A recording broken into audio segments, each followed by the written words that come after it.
Hi friends! Alright, I have Steven the Sloth here with me today, so I hope you have your animal with you today as well, alright? We are going to read How Full is Your Bucket? Now this is a story about how to be kind to your friends and make sure that you're being nice so that they feel better and you feel better.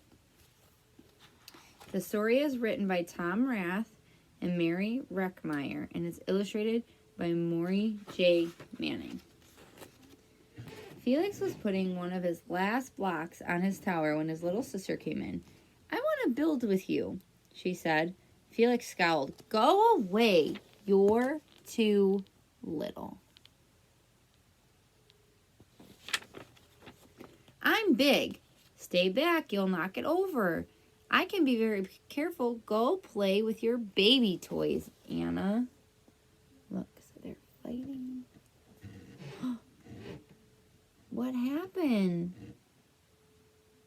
They look both upset. What do you think? "Grandpa!" Grandpa shook his head. "Felix, you just dipped from your sister's bucket. Like everyone else, Anna has an invisible bucket. When it's empty, she feels bad, but when it's full, she feels great. Didn't you ever notice your own bucket? Invisible bucket."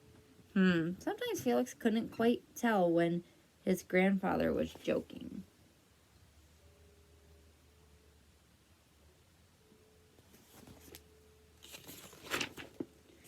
But the next morning, when Felix woke up, there it was, a small gray bucket floating above his head.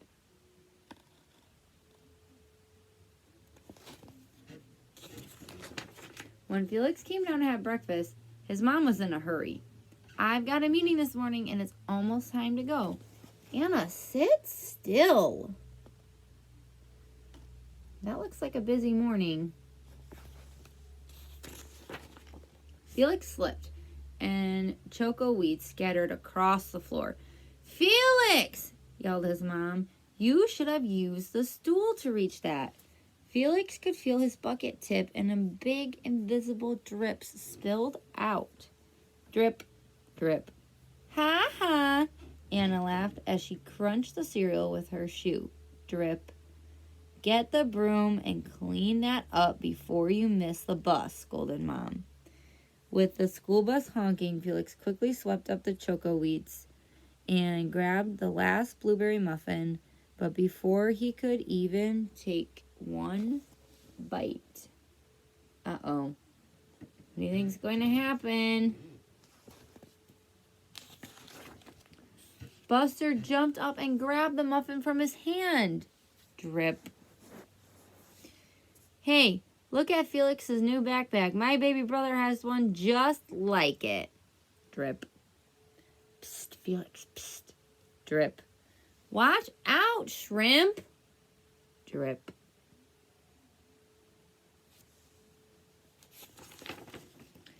It was still morning, and Felix's bucket was almost empty.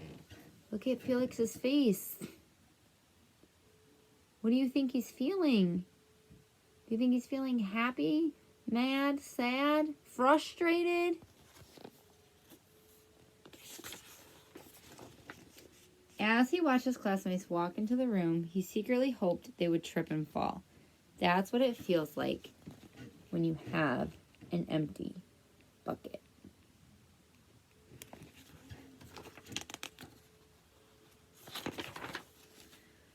Felix slumped into his seat and waited for something else bad to happen. Mrs. Bumblenickel walked slowly up to his desk and handed him a paper. He could hardly bear to look at it. "Felix, you wrote a wonderful story. Would you please share it with the class?" Felix grinned and felt a big drop land right in his bucket. Drop. The Gigantosaurus Who Wanted a Pet by me, Felix. The class grew quiet. They laughed at all the right places and oohed at all the scary parts, and when Felix finally read the end, everyone clapped.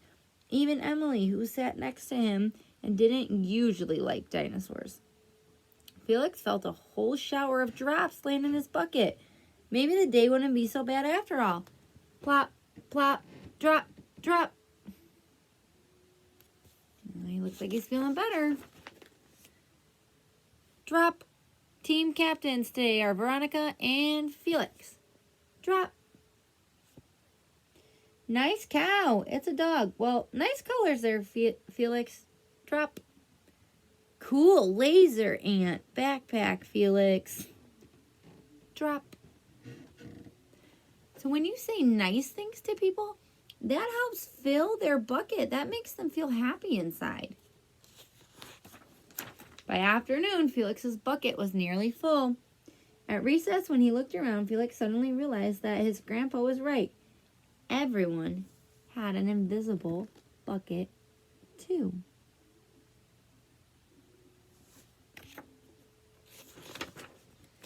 Let me help you. Drop, drop. Here's your baseball catch. Here's your baseball. Catch. Thanks, dude. Drop, drop. The strange thing was that for every drop he helped put in someone else's bucket, he felt another drop in his own bucket. Hi, I'm Felix. First day? Yes, I'm Amir. Drop, drop. So when you help someone else, like he was new, so Felix went over to talk to him so that he wouldn't feel so lonely. That made Felix feel better and Amir feel better. When Felix burst in the door after school, he shouted, "You were right, Grandpa. I do have a bucket, and I understand how it works." Then he saw Anna's torn doll. Bad dog, he almost scowled. But then he thought, dogs might have an invisible bucket too. "Your doll will be okay, Anna," said Felix. "Mom will fix her." Woo! Until then, do you want to help me build the tallest building in the world with my blocks? No. And so they did. So when you're at home, make sure that you're playing with your brother and sister so nicely so that your bucket could fill all the way up to the top and their bucket could fill all the way up to the top. And I bet you mommies and daddies need a lot of help. So I bet if you help them, that would help fill their bucket too. All right, friends. Till next time.